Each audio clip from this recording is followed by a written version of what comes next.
ತದಭ್ಯಸೂಯಂತೋ ನಾನುತಿಷ್ಠಂತಿ ಮೇ ಮದಂ ಸರ್ವಜ್ಞಾನವಿಮೂಢಾಂಸ್ತಾನ್ ವಿದ್ಧಿ ನಷ್ಟಾನ ಚೇತಸಃ.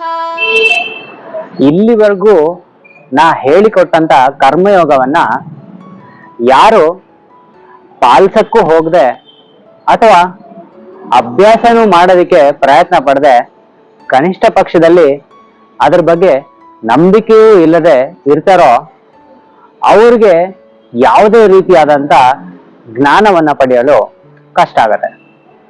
ಹಾಗೆ ಅವರ ಬುದ್ಧಿಯನ್ನ ಮೂರ್ಖತ್ವ ಆವರಿಸ್ಬಿಟ್ಟಿರತ್ತೆ. ಇದರಿಂದಾಗಿ ಅವ್ರು ಯಾವಾಗ್ಲೂ ಪ್ರಯೋಜನವಿಲ್ಲದ ಮನಸ್ಥಿತಿಯಲ್ಲೇ ಉಳ್ಕೊಂಡ್ಬಿಡ್ತಾರೆ.